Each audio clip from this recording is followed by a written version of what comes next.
Welcome friends, welcome to JCE Connect. Today we are going to study about the a branch of surveying which is an indirect method where you are going to determine the horizontal distance as well as the elevation of the object.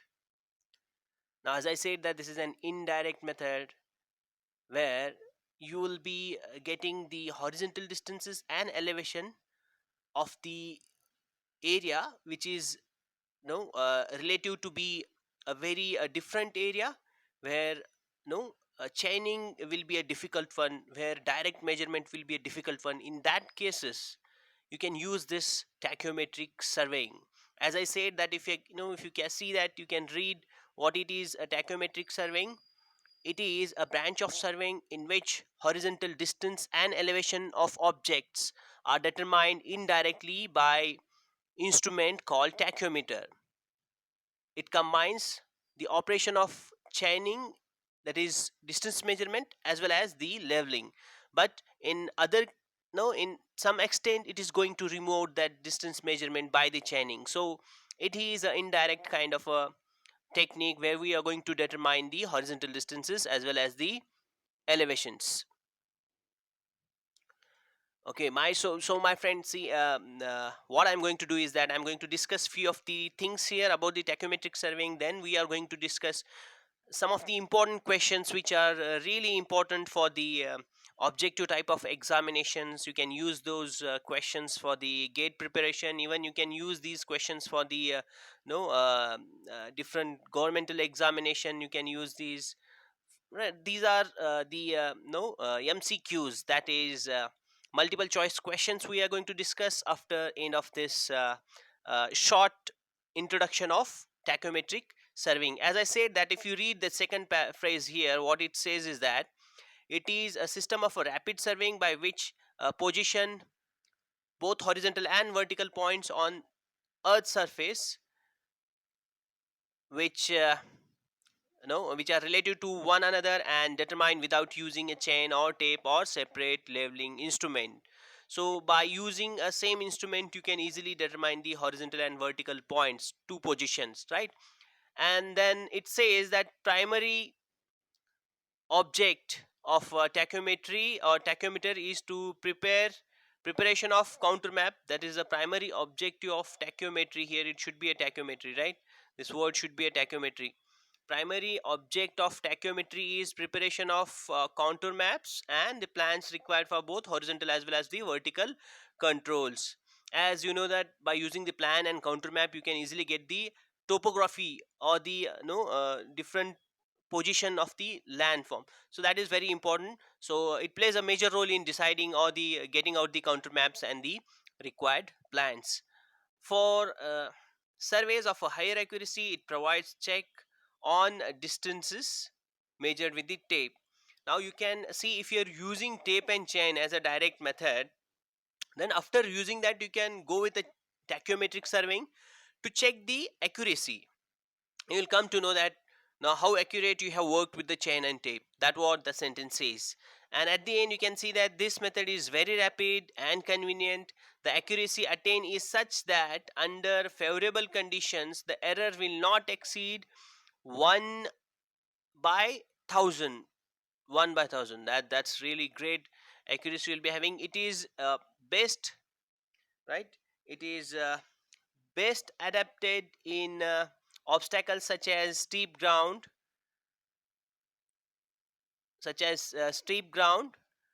uh, then riverines, stretches of water, swamps, and where the area which is making China is difficult or impossible. In these areas, you can easily use the tachymetric surveying.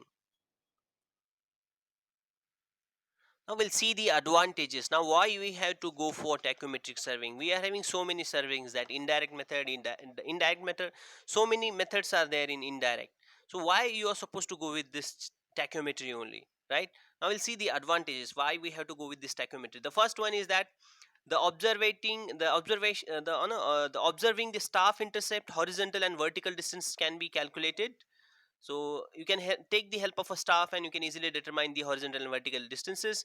It is economical for route surveying such as roads, railways and canals. Route surveying, that is open traversing, is possible by using this tachyometer. It avoids chaining process for a measurement of distances, right? So for some extent it is going to avoiding the chainage, but for some conditions you are supposed to measure the distance between the staff and instrument, or the staff to staff distance measurement is also required, but we are reducing it, right? So as you go for the different cases in tachymetry, you can easily eliminate the chainage or distance measurement. Then it is full in steep terrain. No, it is useful in steep terrain, hilly areas where the chainage is difficult, right? That what the 4 point says. The fifth is, it is useful for reconnaissance survey for a quick acquiring the data. Now if you are doing the reconnaissance survey means, see, at the initial stage when you go to the site, the first attempt, right, the observatory survey, that what we do, that we call as what, reconnaissance survey, and there you can use the tachymetry. Now these are the few points for the tachymetry. These are the few advantages. Now we'll see the characteristics of tachymeter. And the first character is that telescope of tachymeter is usually longer than that of theodolite. Then magnifying glass of telescope is highly powerful to make a staff graduations clearly visible even at the longer distances. Third point is aperture of objective is large, about 35 to 45 mm diameter, to have a bright image. Now if you see the first point, what it says is that telescope or tachymeter is usually longer than that of theodolite, right? So that the comfort of handling will be very easy here.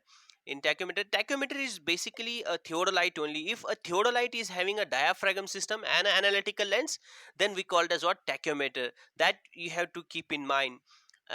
Usually now if you bifurcate a tachymeter with a theodolite, only thing is that the the length of telescope will be a bit larger than the that of theodolite. But usually what we do is that we provide a diaphragm as well as a analytic lens into the theodolite, so that students can use, or the user can have that double use, means he can use it as a theodolite as well as the tachymeter. So that's why usually we'll go with the theodolite with which is having a diaphragm and analytical lens. That you have to keep in mind, that diaphragm and analytical lens, these are very important things for this tachymetric surveying. Second thing, that magnifying glasses we are going to use, which is of a high power magnifying glasses, where the magnification will be of 20 to 30 diameter. That is very important, so that you can easily see the longer distances. So longer means we are going to cover up to the 100 meter only, so that what it is there. Then aperture for the bright image, we are having 35 to 45 diameter for the aperture of for the brighter image. Then the next is, here you can see that 4 point says that for the no normal leveling staff, you can use for the uh, no normal distances up to the 100 meter, and for greater distance or larger distance you can use the study rod. So we're going to use two types of staffs there. One is leveling staff, that is normal leveling staff what you use for the leveling purpose. It may be a telescopic staff, or it may be a metric staff, folding metric staff. You can use any staff. Along with that, you are supposed to use this tidier rod if the distance is large, right? And it should be truly analytic. That is very important, it should be truly analytic. Analytic means, see, uh, as we go further, that when we are going to derive the distance formula, d is equal to ks plus c, where s is the staff intercept and k is the multiplying constant and c is the additive constant. So there, this analytic lens will play a role. If an instrument is having an analytic lens, then multiple constant, that is going to be 100, and the additive constant c, that is going to be 0. Now formula will be like this, that is d is equal to ks plus c. In this formula, here k is the multiplying constant, c is the additive constant, where s is the staff intercept. So this is going to be 100, and this is going to be 0 if you are having an analytic lens. That is very important, right? That you have to keep in mind, that may come in examination, right? So that is very important, that point. When c is equal to 0 and k is equal to 100, when it is going to be, when you are having analytic lens into the telescope, then it is going to be, that constant will be there to make a easy calculation. It will make a calculation very easy, right? And the next point will be the multiplying value, or the constant should have the nominal value of 100, as I said. And the error obtaining in this value should not exceed 1 in 100, right? That is also very important. The next point is, the horizontal line should be exactly midway between the other two lines, right?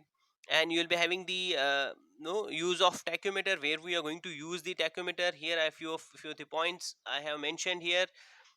You can use for maps, and both horizontal and vertical distances you can measure out. Then you can use it for the when you'll be having a difficult terrain, there you can have this method. No When you'll be having a measurement, inconvenient measurement, there you can use this. Then in a reconnaissance survey for the highway or for the laying out of railway track, they can use this. Then verification of distance, or whatever distance you have measured by the direct method, you can, right, re-verify by using this tachymetry. Then hydrographic surveying and establishing the secondary controls also you can do by using this tachymetric surveying. Now, my dear friend, we are going to see the instrument used in this tachymetric surveying. The instrument which we are using in the tachymetry, we called as what? Tachyometer. As I said, that it is a theodolite only. Only thing you will be having in that theodolite, you will be having a diaphragm, or else you will be having an analytic lens. That is important, right? If you are having these two in the theodolite, then we are going to call it as what? Tachyometer. A theodolite can be a tachyometer, but a tachyometer, right? See, you can use it for the several purpose.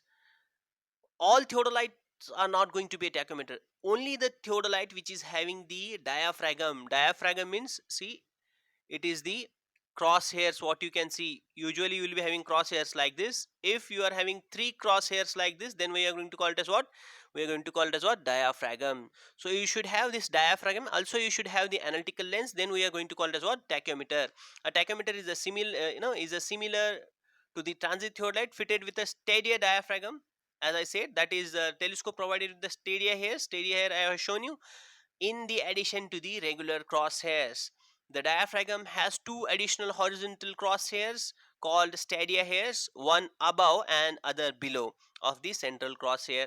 As I said that, now if you take a circle like this, right, and if you are having the center and what, no center lines, right, when you will be having the normal crosshairs, with this, if you have two more crosshairs like this, then we are going to call it as what? Stadia, right? That we call it as what? Stadia diaphragm.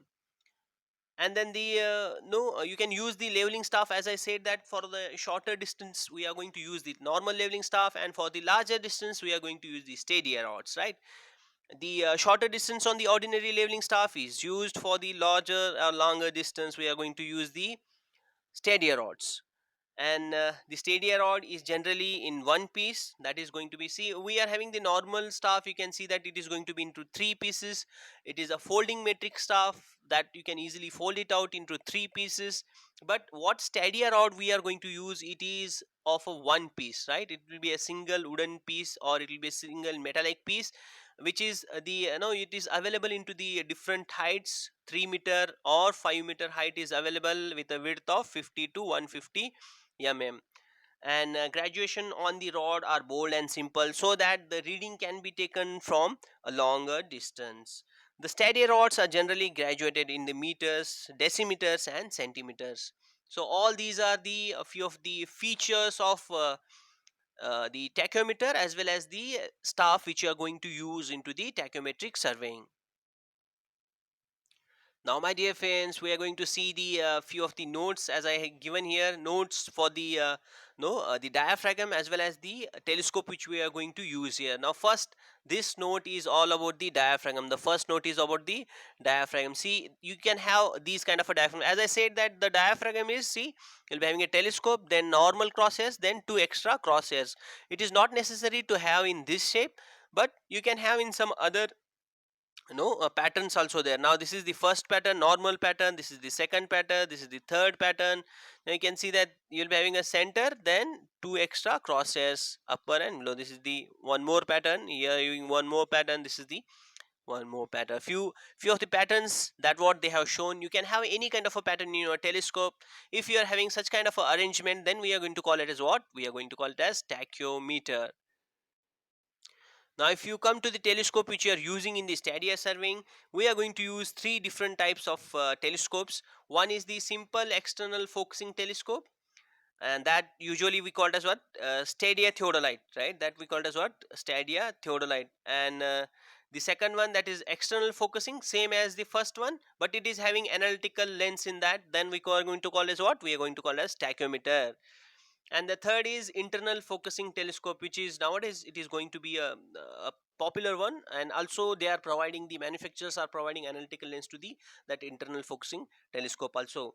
That points to be remembered with these three are, first one is the first type is known as the theodolite, stadia theodolite. As I said, this is the first type is going to be stadia theodolite, we can call it as stadia theodolite. And the second type, it is while the second type is known as tachyometer, this second type is known as tachyometer. As I said, the third one, no, it is getting a popular one, but right, usually the manufacturer are going to manufacture the internal focusing with the analytical, right? And the point here that what they have said is the tachyometer, such as it has the advantage over the first and third type due to the no having an additive constant of the instrument as 0. As I said, that if tachyometer is having analytic, right, analytic lens, then the additive constant is going to be 0. As I said, that the formula you are supposed to remember, D is equal to Ks plus C, where C is the additive constant, it is going to be 0, right? This you try to remember. Well, my friends, this is the last part of the discussion, that we are going to discuss about the systems of tachyometer. Then, depending upon the type of instrument and the methods of observations, tachyometer or the tachyometric measurement system can be divided into the basically two systems. One is stadia system, another one is non-stadia system. Again, this stadia system, it is going to be divided into the two sections. One is fixed hair method, and second is movable hair method. Non-stadia methods are shear tangential system and no the measurement by the special instrument. Now this is not there for your syllabus, this we are not going to discuss anymore. Now we are going to concentrate on this, right, that is stadia system. And in that also we are going to think about the fixed hair method. We are going to discuss about the fixed hair method, that we called as what? Stadia method. And movable hair method, that we called as what? Substance method, right? So these things we are going to discuss in further.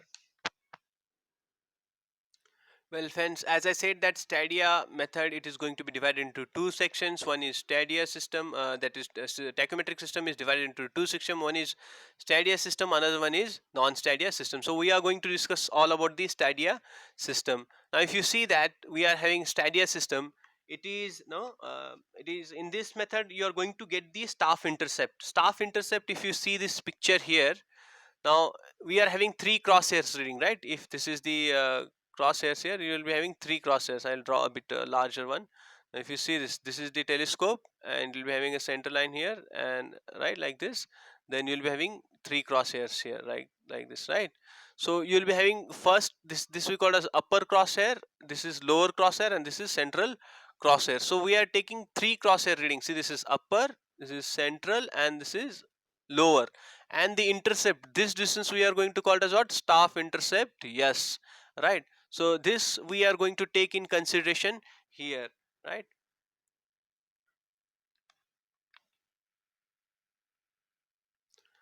So that is very important, that in this system, staff intercept at a pair of a stadia hair present in the diaphragm are considered. As I said, that this staff intercept we are going to consider in this surveying.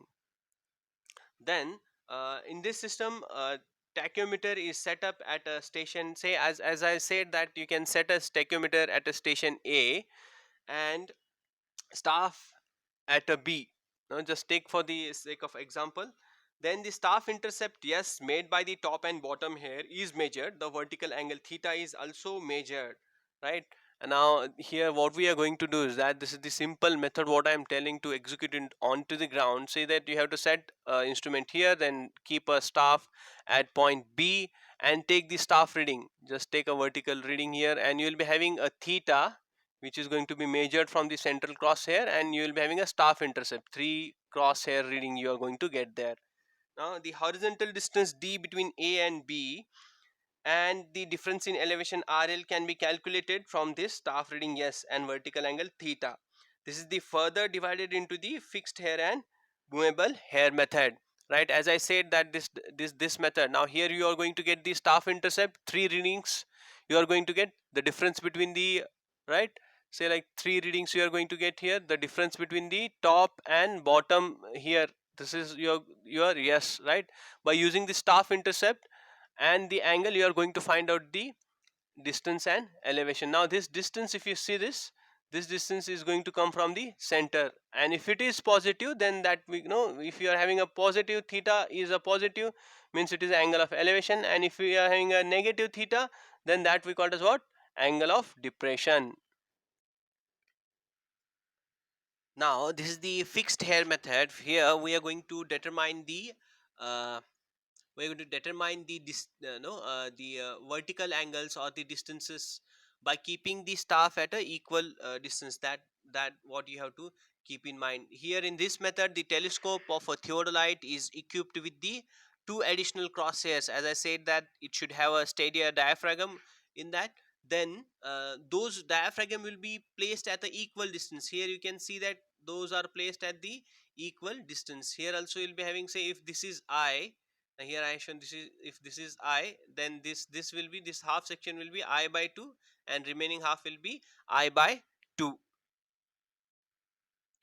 Now in this method what you are supposed to do is that set, you have to set an instrument at station A, then mark few points which are at equal distance, right?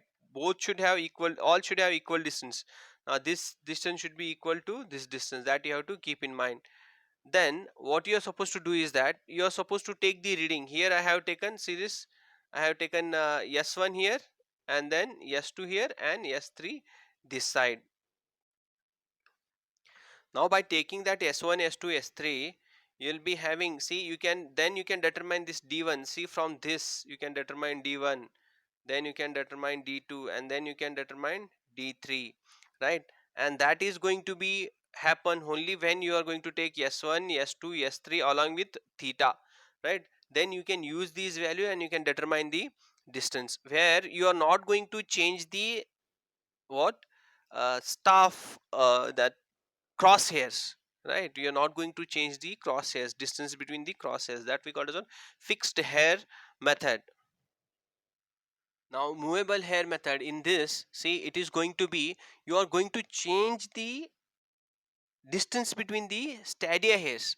So you are going to change the distance between the stadia hairs. Now if you take the stadia hair, if you take a stadia hair like this, right, you are going to see this is going to be what, you are going to change this distance, right? The distance, whatever this distance is there, this distance we are going to change. Now see, if you are using this method, here it is going to be no previous method you are having only one theta, where theta is not going to change. Here you are going to have the different angles, 3 different angles you are going to get, because you are going to change the what, staff intercept, right? So this method, no, here no, if stadia hairs are movable and the staff intercept f is fixed, yes, is fixed, the tachymetric angle beta changes with staff position, as known as, no, you can see that in above figure, that what it says. So these methods you are supposed to understand. Fixed hair method means there we are not going to change the stadia hair. If you take this stadia here, we are not going to change the distance between stadia here, this will be a fixed one. And if you take a movable, so here the stadia will not be same, or now it is a movable one. Now if you can move the stadia anywhere like this, right? Also you can take it here, now you can change the stadia here. So that we called as what, movable hair method. So two different methods are there in this surveying. Now this is what the introductory part of a tachyometric surveying. Few more things are there in the tachyometric surveying, like principle of tachymetry. Then we are going to derive the d is equal to ks plus c. Then few more cases in the fixed hair method, as well as in the movable hair method, we are going to see in the upcoming classes. Now based on this, based on these whatever things we have studied, we are having few of the questions. Now we'll go for the question answer hour. Well, my friends, so this is the important portion that what we are going to discuss now. The tachymetry will play a major role when you will be solving a surveying, no, mcq is the multiple choice questions. Now here I am having some of the question answers. The first question is, horizontal distance are measured by the direct method, that is laying of a chain or tape or on the ground, right? So that we called as what, that is, that sentence is true or false. You are having only two things there, that is true, right? So where you will be using chain and tape, that we called as what, horizontal distance, no, by measure chain and tape, that we call as the direct method. The second question is, if the ground is undulating, rough and difficult, and inaccessible under these circumstances, dash dash method is going to be used. We are going to use indirect method. See here you are having tachymetry also, don't go for that. Tachymetry is a method of indirect. Few more methods are there that also can be used when the ground is rough, right? So this is no indirect method. Then which of the following is an indirect surveying? Now if you see chain surveying, tachymetry, counter, and all the above, tachymetry is the indirect surveying, where chain and countering, no, chain is a direct method, countering you will be having both included one, right? So tachymeter is a purely indirect method. Fourth question, using tachymeter method, the elevation can also be determined. Yes, it is true, elevation can also be determined. Now next, which of the following is the branch of angular surveying in which both the horizontal and vertical positions of points are determined from the instrumental observation? The chain survey being entirely eliminated. It's easy, it is a tachymetric surveying. This is the tachymetric surveying. Then tachymeter has dash dash number of horizontal hairs, 3 hairs. Which of the horizontal hairs are equivalent in stadia diaphragm of a tachymeter? So we are having two, upper and lower. See, usually people will go for lower, central, and this. That is not the correct answer. Only correct answer is upper and lower. Center will be already there, that will be a fixed one. So upper and lower is the correct answer. The next is, the magnification of the telescope in tachymeter should be at least of 20 to 30 of diameter magnification, that we have seen in the notes. Then what should be the aperture required for the tachymeter? That is 40 is the aperture required for the tachymeter. 35 to 40 35 to 40 is there. So 40 is the answer what we can have here. The next question is, the magnifying power of eyepiece is also smaller than for an ordinary transit to produce a clear image of a staff held far away. So that is true, right? It is true. Then for short sights of about dash dash meter or less, an ordinary leveling staff be used. For the long sight, special staff called stadia rod is generally used. So we are having 100 meter, right? 100 meter or less than that, you can use normal staff. Then fixed hair method, the distance between the dash dash hair and dash dash hair is fixed, upper and lower is fixed. And vertical angle which is having a negative sign. Now negative sign shows the depression, right? So a minus sign is used for the angle of depression. This is correct. If a tachymeter is fitted with an analytic lens, then the multiplying constant is going to be 100 and additive constant is going to be 0. In a tachymetric observation, vertical staff is generally preferred to a normal staff due to the minimum effect of careless holding on a result. Because if you not hold it properly, then it is going to be a problem, right? Staff holding is going to be a problem. In tangential tachymetry, an ordinary leveling staff is used. now here I have marked it is vertical in all cases, as I know that tangential tachometry you're supposed to hold the vertical staff, right? Then horizontal distance obtained tachymetrically are corrected for refraction and curvature. That you have to do the correction for refraction and curvature, because slope correction and temperature correction we don't have, so you are going to have the refraction and curvature. So my friend, the last question in the tachymetry is the tilt of staff in stadia tachymetry increases the intercept if it is away from the telescope pointing uphill. So this question we have not covered, but this question is going to be there, because I don't have much choices here in the tachymetry, so I kept this, right? So most probably these things are going to be there. If you attend any kind of examination, tachymetric examination, these are the few questions that what someone can pick it up.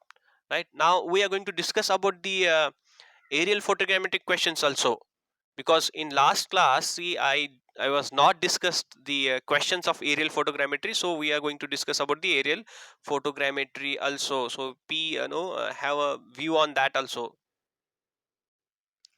Only few questions I can have on the aerial photogrammetry. So now here just spelling I have to correct here, that is aerial, right? So the first question is about the lens used in the aerial photogrammetry is having a minimum coverage capacity dash dash angle, that is 93 degree, because the no, it is maximum one, right? It is maximum one. Minimum will be 63, maximum will be 93, so it is maximum. Which of the following is not type of a shutter used in the aerial photogrammetry, right? Which type of the following is not type of shutter which is used? See, between lens and shutter, Lumiere shutter, focal plane shutter, all these things will be there in that camera, but we don't have the ideal shutter. So this is the no, the one which we are going to no leave from that. So this is the answer. The next is for placing focal plane which is used as a reference, right? So we are going to use a collimation mark as a reference, because all three we are not going to use as a reference points. Now here the focal point varies while the aerial photogrammetry is carried out. Focal focal plane varies. No, it is not going to vary, so it is false. I have written that, but still no, you have to think it once, right? Because I just made it red color because you can easily guess that, right? Which among the following surveying method is mean to be having high precision aerial photogrammetry amongst all these three? The vertical photograph coincides with direction of gravity, because straight away it is going to come like this, right? Camera is going to take a picture like this is the here you can get the picture here. And the next is seventh is how much inclination must be provided in a tilt photograph? 3 degree. 3 degree can be provided in a tilt photograph. Now the last three questions, eighth one is the if apparent horizon is shown in a photograph, it is low oblique, false. That is not going to be low oblique, it is going to be um, you know uh, it is going to be high oblique, right? Then perspective projection is produced from straight line radiating a common point. Then flying height is elevation of exposure station. As I said that O will be the exposure station, then from there you are going to take a picture, right, like this. You're going to take a picture. See, here you'll be having a photograph, then you'll be having mean sea level. So this distance from this O to this mean sea level, that we're going to call it as what? Exposure station. So these are the few questions that what we can have on aerial photogrammetry as well as on tachymetry. So please my friends, go with these things, and if you're having any doubt you can call me at any time. This is Professor Balasaheb Jamada. Thank you.